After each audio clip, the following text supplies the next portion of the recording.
Hi, I'm Doni. I'm Trinidadian Costa Rican. Hi, I'm Rhonda. I'm Afro-Honduran. And we are We're your co-hosts for Negra Negra como soy. Or I am Afro-Latina. Every Tuesday, we'll bring you the insights, perspectives, and history of the African diaspora in Latin America. To educate, enlighten, and hopefully create a sense of belonging for you, our listeners and viewers. Negra como soy is brought to you by Cultures, the global multicultural magazine. Cultures celebrates cross-cultural identity because everyone should feel like they matter. Hola, Rhonda, ¿qué tal? Hola. Bien, ¿qué pedo vos?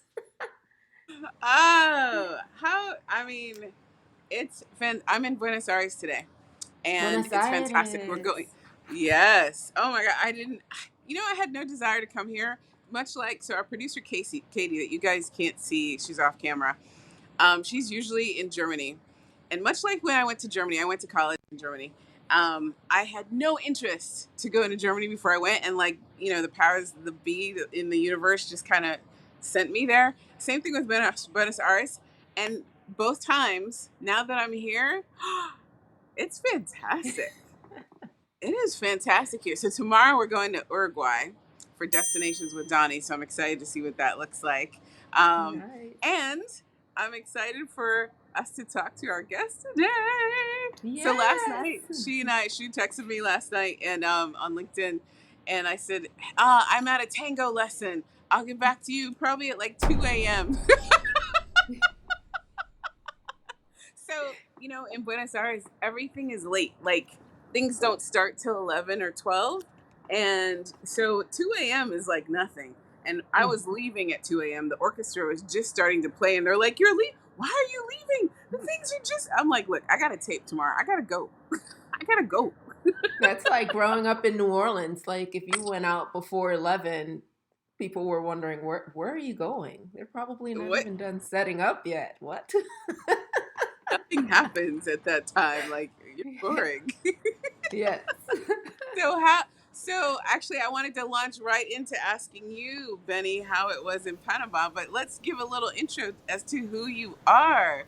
So Benny Samuels is with Project Style in Denver, Colorado, and she is Afro-Panamanian.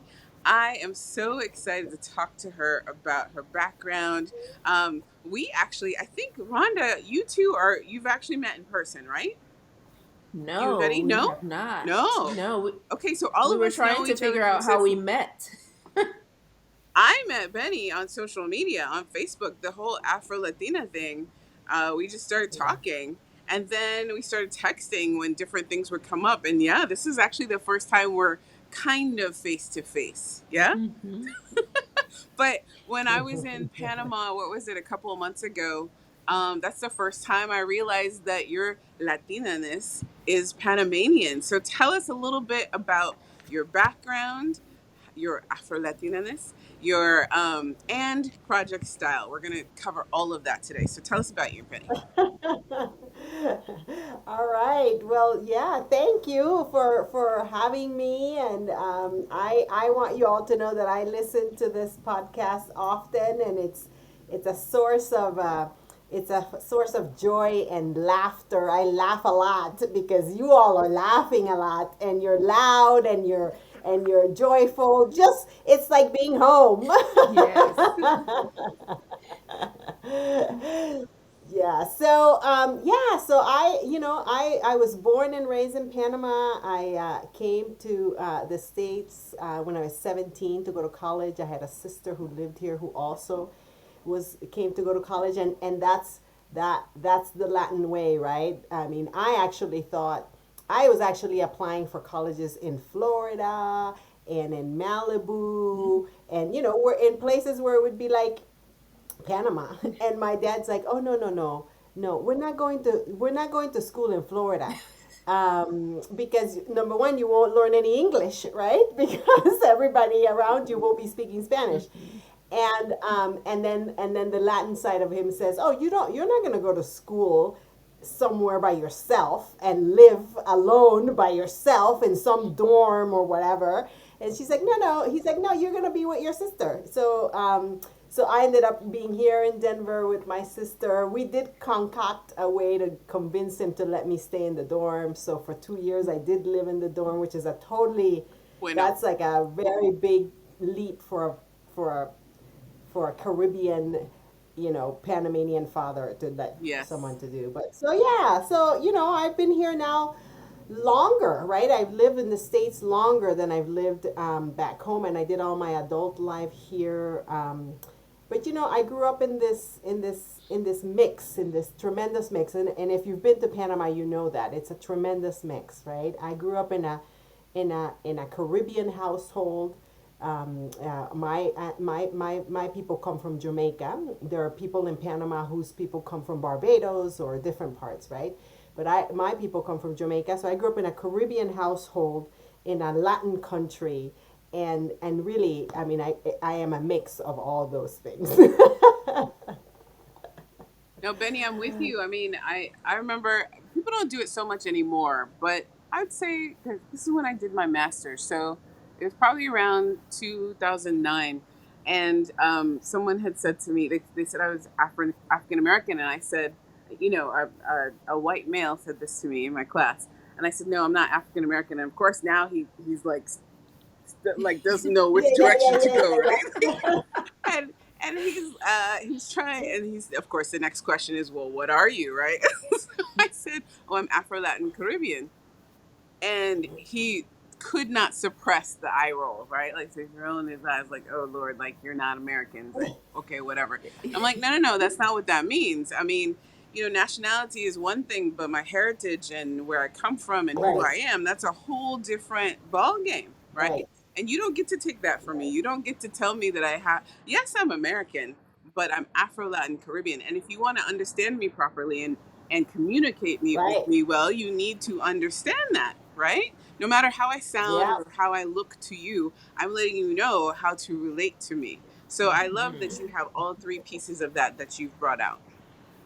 Yeah, yeah, and I'll say, I will say, I mean, it doesn't happen anymore as much anymore, and I think it's because I'm older and I handle those things differently. But when I was younger, like when I was in college, it happened a lot. I mean, I often had people wanting me to pick one or the other, right? I mean, I had Black Americans saying, "Well, you think you're not black because you speak Spanish."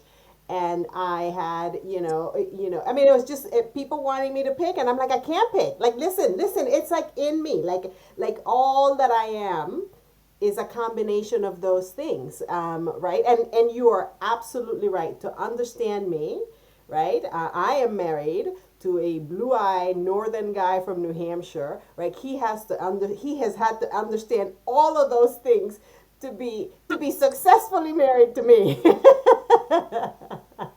And that's a mistake I made because very similarly. So I was married to, his heritage is Russian German, and he came from a little farm, right? And we're together for over 2 decades. But as I learned more, which is part of where this podcast comes from, right?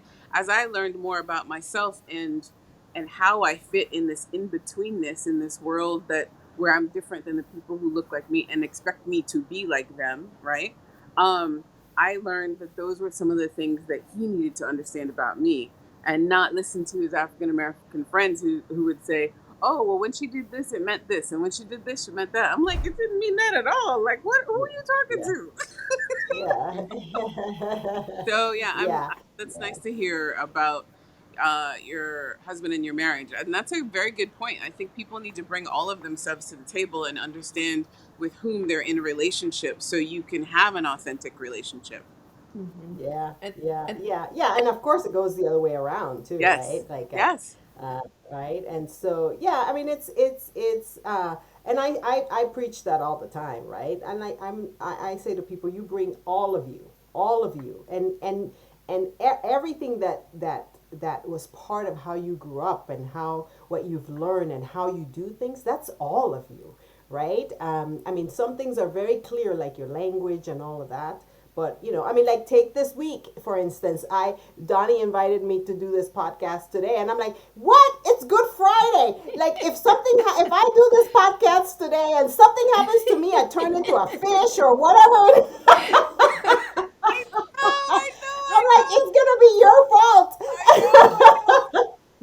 not to make this sad, it's interesting because so my stepmother, my father, who's Costa Rican, so that's my Latin side, my stepmother, who's Barbadian, that was married to him. Um, the anniversary of my father's passing from COVID is Easter Sunday, so it Oh, means something different. And it's interesting to see. After we're taping today, I need to call her because this is not a yes, good Not a time good for her. time. Hmm. And I see it, my father is what inspired me to really go on this journey and to be in South America over a year now. Almost a year and a half I've been traveling down here. And I yeah, didn't speak Spanish when I was growing up. I learned German and French. And so now yeah. I'm venturing into the Spanish. I had my first negative experience yesterday with someone who didn't like my accent. Ah, whatever. Most people have been like, "Oh, I like your accent." This woman was like, "Look, why are you in my country? Like you can't, Yeah. I can't understand you." And I had an attitude. I was like, "I'm speaking very clearly. I am saying these words properly." Hmm. Anyway, so yes, I hope none of us turn into fish or anything like that because No, it is Good Friday. we'll be fine. Yeah. I wanted to share on a couple of things that you guys brought up in the course of the conversation so far. Two things that I felt were had a consistency to it. One was this idea of conformity, where people are upset if you don't conform. And it's especially, Benny, when you were bringing up about the people in your college, the black people wanting you to be like them and saying, you need to be this. And oftentimes African Americans in the United States have an issue with being forced to conform or feeling like they're forced to Yes. conform. But then they apply the same kind of principles to other people. No, you need to be like me if you're in this skin. Otherwise, I don't know what to do with you. And then you guys talked about your relationships. And I think that what comes around in relationships too, that can often be a struggle, is this resistance to continuing to grow, expand, and learn. And that's what is Yes. needed when in order for people to be and not have to conform. So that conformity, I think, comes out of this inner desire to just be comfortable in what I know, right? So if you conform, then Yeah. I know who you are, I know how to relate to you. I don't have to grow or change in any other way because everything is same, same, same, same, Yeah. same. If you come with this Yeah. different way of being and this, you look like me, but on the inside there's something different, then that forces me to have to continue learning and growing. I'm a person that Yeah. loves to learn and grow, and I tend to be in circles of people that love that. And so it's easy to just be me. But when you're in circles of people that maybe have that, it's not a growth mindset. What's the opposite one? Fixed mindset. A lot of people are Uh-huh. comfortable in a fixed mindset. Then that's where you meet that resistance and like, no, no, no, no, no. You're bringing something different. I don't know what it is. I don't feel like stretching, Yeah. growing, or being something different. So you're making me uncomfortable. Go away. Yeah, yeah, you're Rhonda, you're so right, right? Like you're so right about that. I too love to continually learn, and I really like to mix it up. I did a TEDx talk a long time ago, maybe 20 years ago, about mixing it up, and that's a result of my culture in terms of how I grew up, right? I Mm-hmm. mean, like I mean, I grew up in the city, so I grew up knowing nothing about camping and the outdoors and all of that. But my husband grew up on a farm, so he knew everything about that. And as a result, I've become pretty outdoor oriented, right? Because I've been able to lean into that. At the same time, I tell you this story all the time. It's very funny. When we were moving into this house, which we built from scratch, um, and we were packing the day that we were moving in. We got a call from my mom. I got a call from my mom saying, "Oh, you're moving into the new house. Well, I hope that your dinner table is the first thing you're going to put in there, because if you don't, your marriage is going to be a mess, and all things are going to be and I knew that, and I completely had forgotten about that. So then guess what has to happen? I have to go tell my New Hampshire boy that who is super practical, super on top of things, has packed the truck exactly that the way it needs to be, that the dinner table needs to. And he's like, couldn't she have called 2 days before to tell us this? But you didn't So you let me didn't tell tell him that you already knew and forgot, right? Exactly. No, I didn't say that. I didn't say that. But let me tell you, he was like, okay, okay. And everything came out of the truck Oh, was in the middle of the street, and the table went in first, right? Like there's a give and take, right? Like there's this give I and love take it's that that. is Oh, beautiful. so Yeah. no, no, important. no. You know what? No, my ex husband would have been like, "Are you crazy? No, it's in the back. No, no, I did hear that. I did hear that. All of that did come out, but in the end, I mean, he was able to help me out, and so I mean, it's been that way, right? It's this. I mean, I grew up. I'm not a Catholic, but I am an Anglican, which my husband would say is like Catholic light. That's what he calls it, Catholic and elect. and he grew up with a really like strict Baptist sort of background. And today, like, I'm a full practicing Christian, and he's an atheist, and Oh. we live perfectly well together. Right?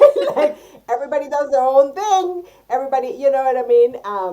Every now and then there might be like a jab there and here or whatever, like, like, yeah, like, pray for me or something like that, right? But everybody's living in the space that is important to them, and respects the other person's space. Period. Well, Benny, you know what? You sound like home to me. You sound like my Thea. You sound like my dad, my grandmother. Oh, Mm-hmm. it's, I mean, because on my other side, on my Trinidadian side, it's a whole different accent, right? And I don't get to Yes. see them. I see my Trinidadian side more than I hear my Costa Rican side because most of them are still in Costa Rica. But Right. you sound like all of them. Mm-hmm. Fantastic. Same. Funny story. I got on a public bus one day. I just moved to Denver, and I was on the bus. I don't even remember talking or anything because you get on, you put your fare and go. And the bus driver was like, "Eres de Panama?" And I was like, "No." And I was looking like, "Am I wearing colors or something?" Like, You have a flag on? yeah, What's up? nothing. And she was like, "Oh, pero hablas español?" And I was like, "Yeah, but I'm just confused. Like, why are you asking me Uh-huh. this?" And she was like, Uh-huh. "No, I'm from Panama. I thought maybe you were." And I was like, "Oh, Uh, okay." I was like, "No, my family's from Honduras." And she was like, "Oh, pues es, that's why." uh-huh. Yeah. Uh-huh. So the Yeah, I randomness mean, I of think it's so something. funny. Okay. I get this question about, like, sometimes, mainly when I'm in Mexico, I would say.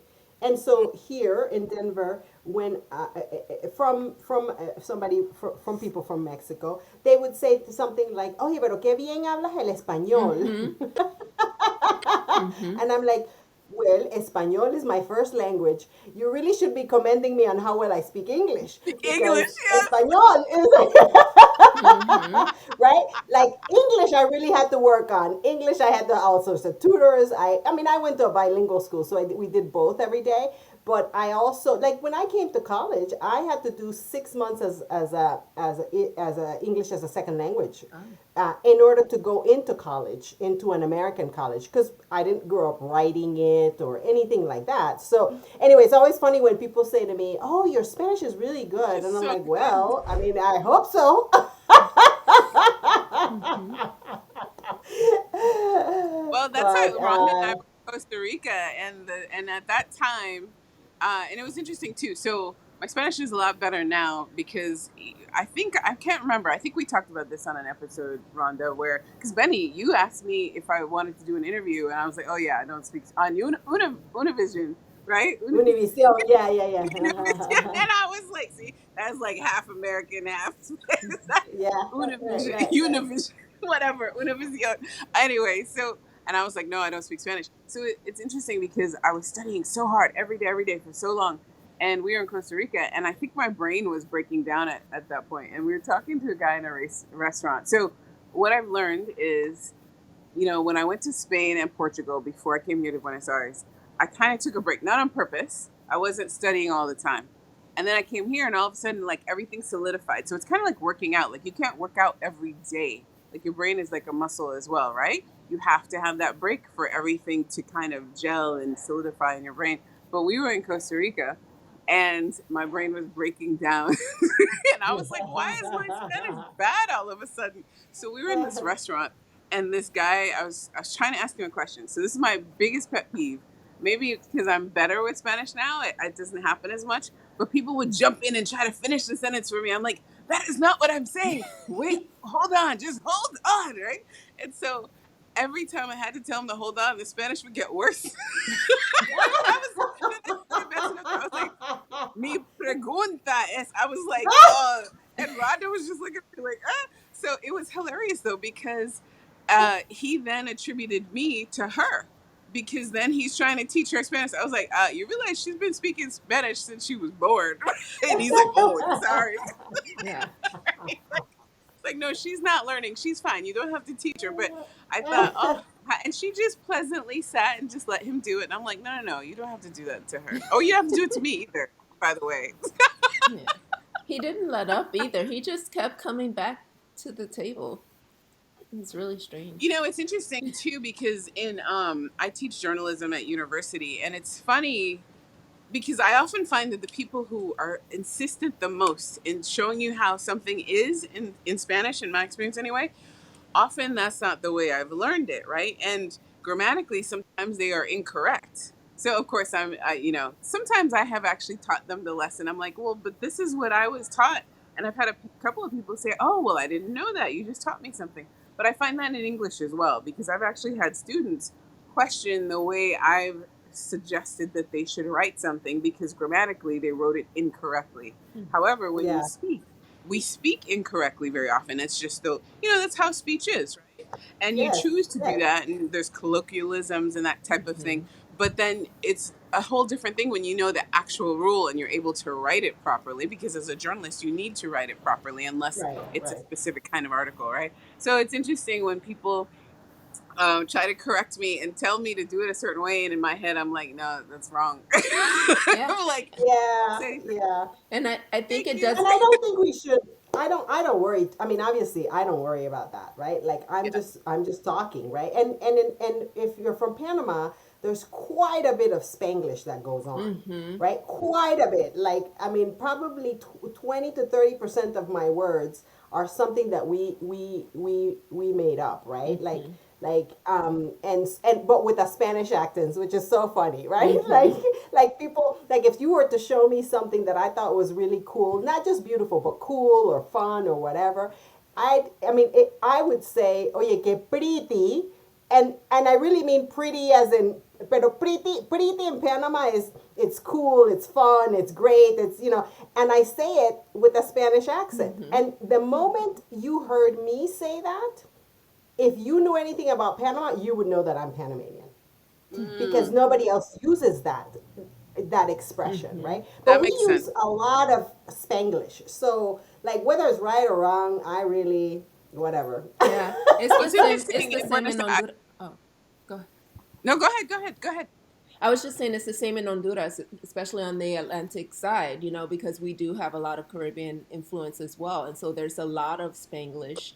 And I think what also comes is the same thing that happens in English. Like if I'm speaking in the United States in English and I'm talking like I'm from New Orleans, so this is how I talk, and I use improper standard English grammar.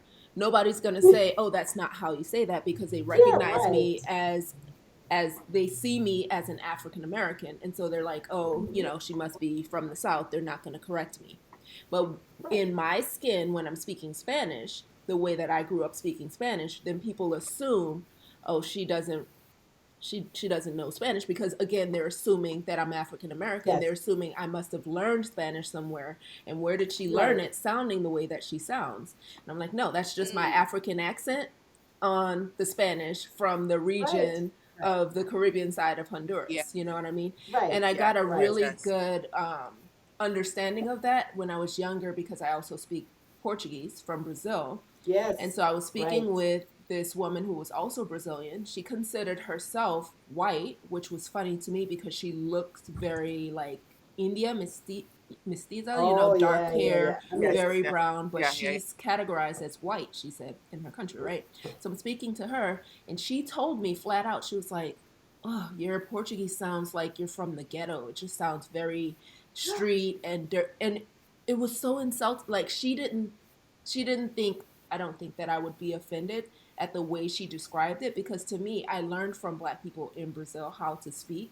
And so it was the same as telling me as an African American, Sounds like she that might have had some issues between how she she had some identifies and classism. the way. Oh, All yeah. together. Yes, Yeah. And so I was like, that's yes. probably how people Wow. hear my Spanish. Like, oh, this sounds like some street riffraff, whatever negative, connotation to how I speak and pronouncing the words that I choose to use. So that's why I didn't. Interesting. Yeah, Well, That's why I I'll didn't say get about this. bothered. the well, Unless you are, unless you are a Spanish European, like a Spaniard, or um, I don't think we pay too much attention on like what kind of Spanish right. it is. Mhm.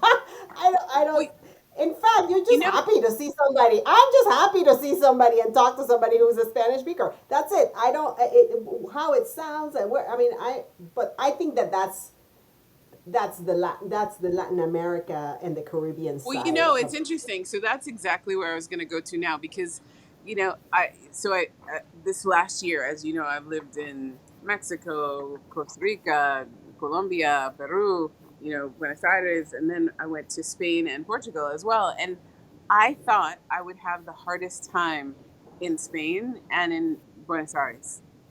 It has been so easy to understand the Spanish here and in Spain. Those were the two easiest places for me.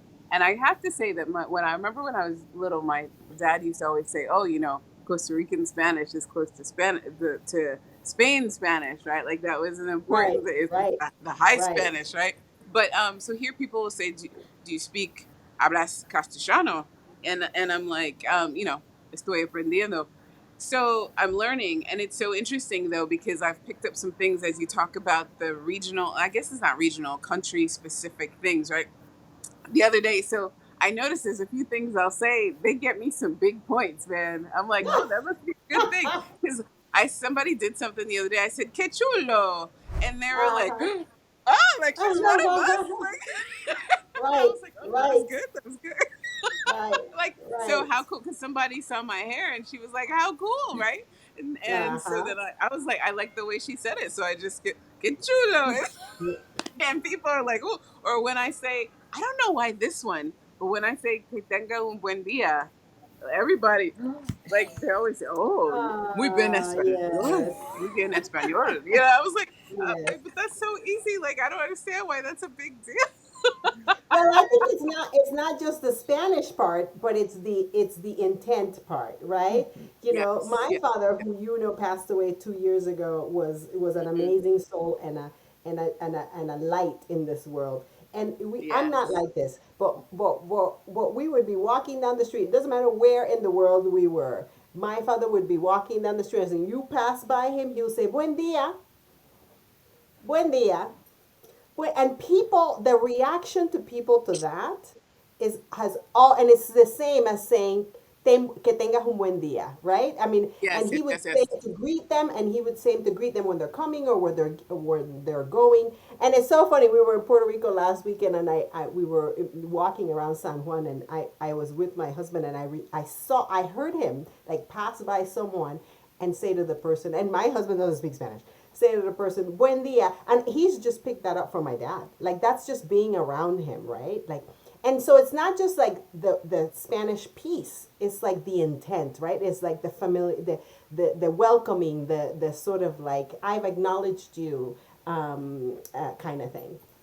Mhm. I was talking to this gentleman that I met down here. He's from Arizona, and he works for this internet company, and he had to open up Bulgaria. So he speaks. It's so funny. He speaks a few of the I shouldn't say this word. But these random languages. What I mean by that is that they're languages that not a whole lot of people speak. So he speaks Right. Bulgarian, right? He lived there for 2 years, and I forget what the other one is that he speaks. That's not very ubiquitous in the world, right? So we went out to dinner, and the wait person was like, "Oh, do you want me to speak English or Spanish?" And he was like, "English." And I was like, "No, no, no, in Espanol." I said, "Speak Spanish with me, please, because I'm learning."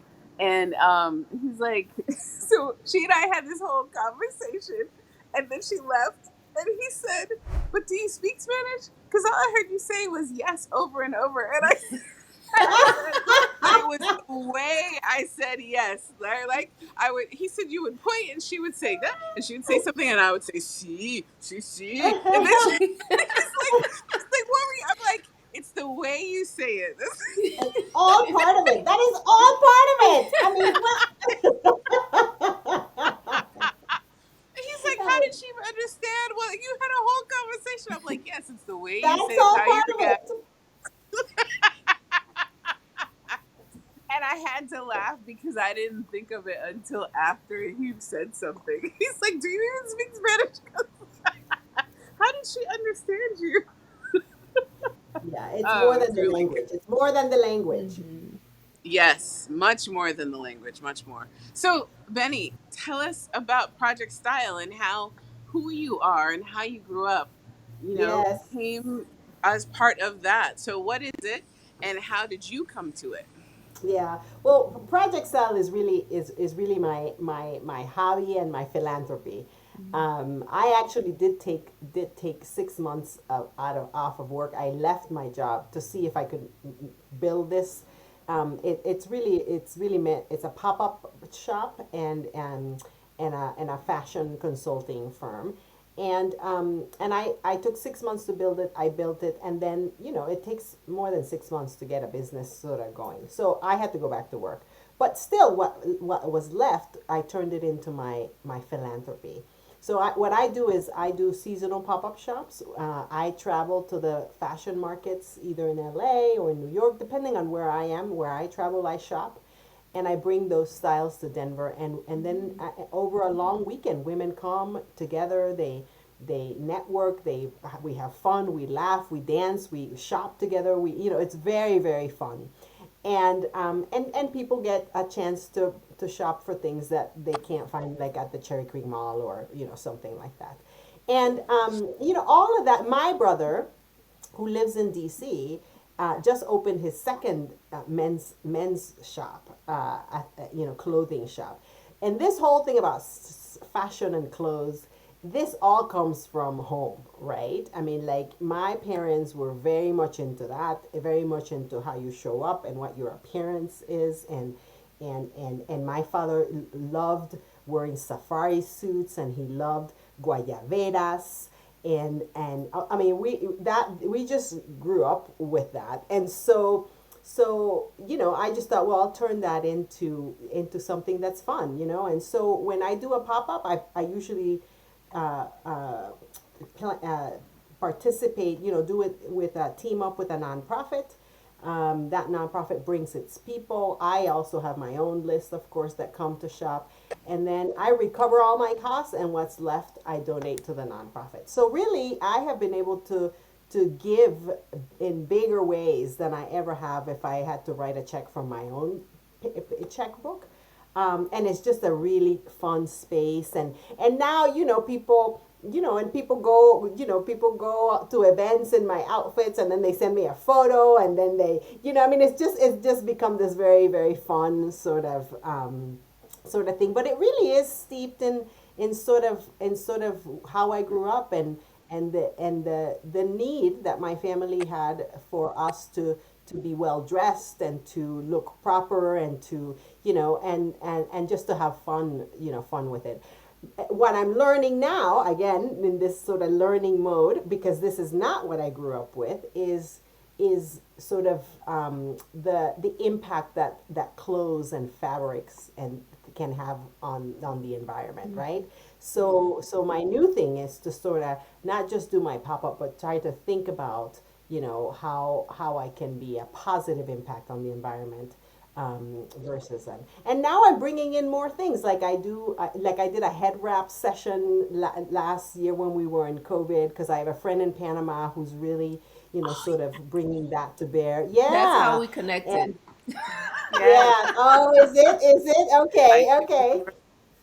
So it's fun to sort of bring in all these different indigenous fabrics and patterns, and and jewelry and all of that. And so I'm really playing a lot with a lot of handmade stuff, and of course I use Panama as a starting point, but We need to, Benny, I'll be in Denver actually in at the end of the month. I don't know if we can do it then. I'm there for a week, but we should probably do a taping with that and do. I don't know if you can recreate the head wrap thing, or if was it on. You said it was during COVID, so was it online or did It you do was that Zoom.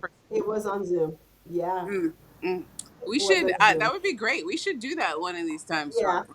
Yeah, Yeah. well, I'm learning about head wraps from Ligia, who's my sister that I grew up with, and sister neighbor that I grew up with in Panama. She's like the authority on all of that in Panama and getting Panamanians to start to use head wraps. And Really? May has been in Panama has been designated as el mes de los Afro-Antillanos, right?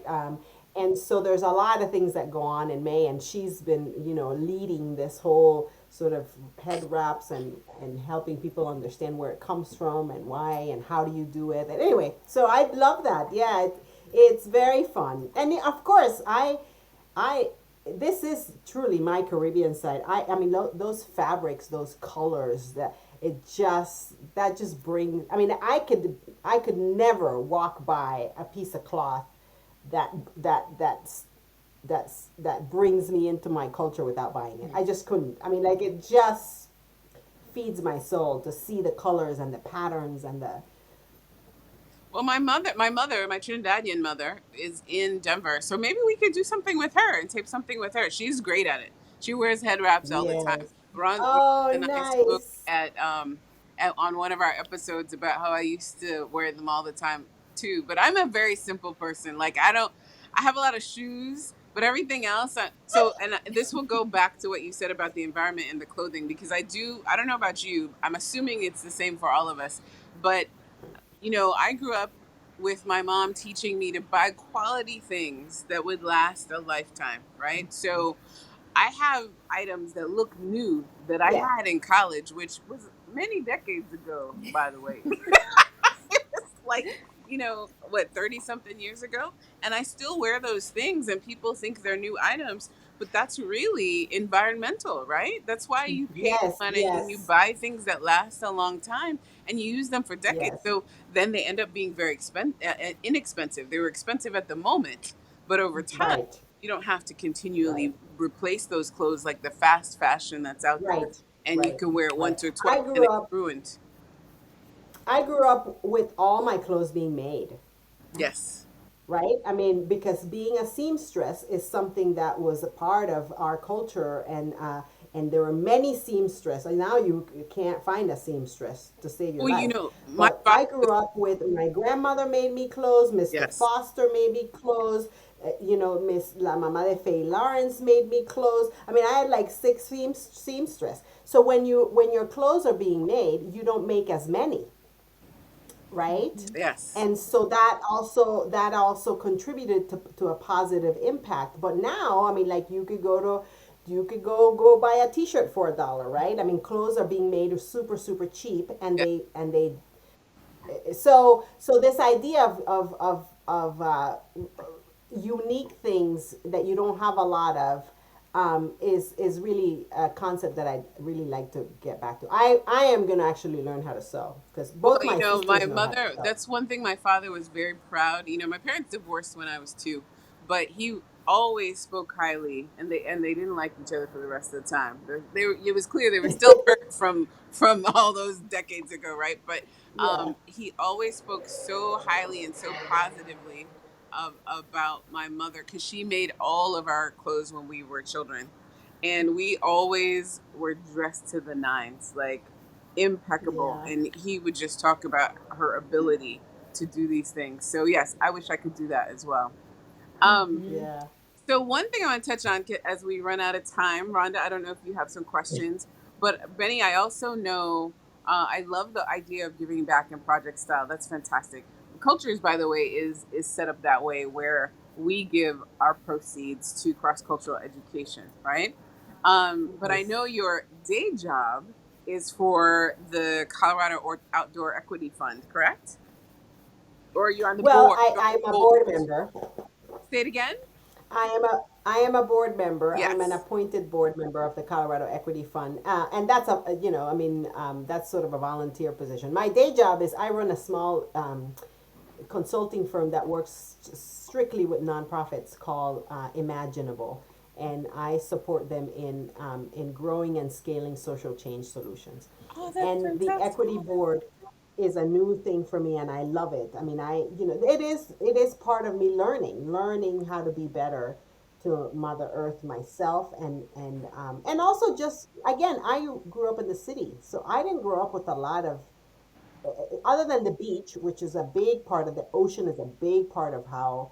But I also didn't grow up learning how to take care of the ocean, right? Mm. Mhm. I just grew up how to recreate in it, but not how to take care of it. And so I'm excited about this opportunity. Next week, I'm actually going to Vail for 3 days with the Partners in the Outdoors Conference. And I've signed up for all the things that I don't know anything about with the hunters, with the anglers, all the things that I don't know anything about. You know what's funny that I discovered when I came down here? There's so many people that fly down just for the weekend to hunt, to fish in Buenos Aires. I had no idea. And my ex husband was a big hunter and a big fisher, so I get that, and I understand.